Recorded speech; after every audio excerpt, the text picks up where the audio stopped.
I didn't see Chester for most of the rest of the day. I assumed he was keeping himself busy with Plan C, whatever that was, but since Bunnicula was now safely out of the house, I didn't worry about it too much. Surely Dr. Greenbrier would find out what was wrong with him, and there would be no crazed cat around to suck down his vegetable juices while he slept, so at the very least Bunnicula would be able to eat properly again. By the time the boys came home, I had begun to wonder where Chester was, however. On Mondays, Toby and Pete got home about a half hour before their father arrives from the university where he teaches. Howie and I always rush to the door to greet them, and Toby always says, "Hi guys, I bet you're hungry." Does he know dogs or what? Now Chester may harp at me and Howie about our thinking with our stomachs, but it's a known fact that cats are every bit as meal-minded as dogs. It's just that dogs are more obvious about it.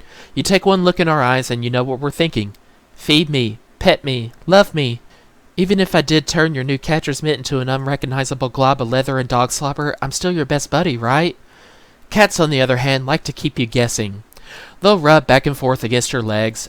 I've observed that Chester likes to do this most when the Monroes are wearing black pants, meowing like crazy until you finally get the message, and then they start doing this little dance that you think is saying, "Yes, yes, that's it, food, that's what I want, give me food." You bend down to put the ball on the floor, and they practically knock you over trying to get at it. And then what happens? One sniff and they walk out of the kitchen with their tails in the air, as if to say, "Is that what you think I wanted? You must be joking." I'm sure you have observed, however, that when you return to the kitchen 15 minutes later, the bowl is empty. I'll let you in on a little secret. When it comes to food, cats are the same as dogs. They just don't let you see it. In any event, normally when Toby and Pete get home from school, Chester comes out from wherever he's been hiding to rub up against Toby's legs and go into his little feed me dance. This time, however, he was nowhere to be seen. Once Howie and I had finished our afternoon snack with Toby and Pete, we set off in search of Chester. We sniffed out his usual hiding places, under Toby's bed, on top of the computer in the den, in the laundry basket, all to no avail. Howie even nosed Chester's favorite catnip mouse under several pieces of furniture where we wouldn't be able to fit, but Chester might. Nothing. As we trotted down the stairs after our second search of all the bedrooms, Howie said, "Gee, Uncle Harold, maybe Pop went out the pet door while we were sleeping. Maybe he's gone after Bunnicula." "I've already considered that," I told Howie. "The only problem is that there would be no way for him to get into the vet's office once he got there. No, I don't think that's what he—" It was then that I heard it. Meowing. Pitiful meowing. It was coming from inside the front hall closet. Moving quickly, I nudged the door open with my nose. There, atop a jumble of winter boots and fallen jackets, lay Chester. He looked worse than he sounded.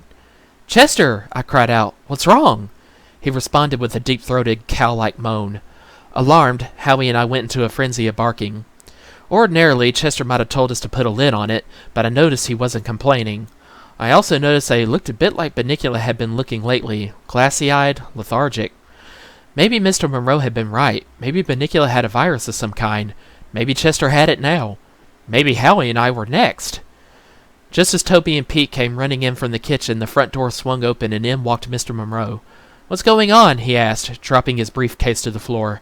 "I don't know," Pete told his father. "The dog started barking like crazy and we just got here and—" "Look!" Toby grabbed his father's arm and pulled him toward the closet. Howie and I stopped barking as Chester, who now had all eyes upon him, filled the void with a yowling that sent chills down my spine. "Pete, get Chester's carrier from the garage," Mr. Monroe commanded. "We gotta get him to the doctor right away, and while we're at it—" I started to slink away, but made it no farther than the bottom of the stairs before Toby had me by the collar. "Let's take Harold and Howie in, too, and have them checked." I'll spare you the details of my trip to the vet. Suffice it to say, it involved a lot of panting, drooling, shaking, and shedding. Fortunately, the vet knows enough to recognize normal canine behavior when he sees it, so Howie and I each received a clean bill of health and were sent home. Chester wasn't so lucky. Of course, as I would learn later, luck had nothing to do with it. Chester was sick, all right, and he was going to have to spend the night at the vet's, but that was exactly what he had in mind. "Plant, see?" said Howie, calling out to me from inside the hall closet later that day. He had crawled in there to be close to Chester's scent, and had quickly made an important discovery. You've heard the expression, "take time to stop and smell the roses"? Well, for cats, it's obviously, "take time to stop and eat the houseplants." So the fact that Chester had eaten Pete and Toby's Mother's Day gift to Mrs. Monroe was not altogether shocking, although he did usually exercise a little more restraint. What was surprising was the fact that he'd hidden the plant's remains in the back of the hall closet, and when I say remains, I'm talking about a few stems.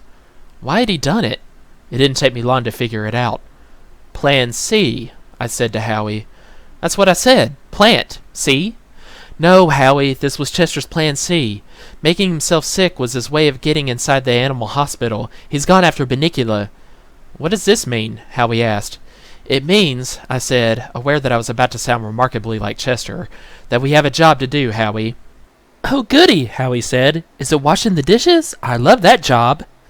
Although the last time I licked all the plates clean, Mrs. Monroe came into the kitchen and got all upset, as if I'd let some food on them or something.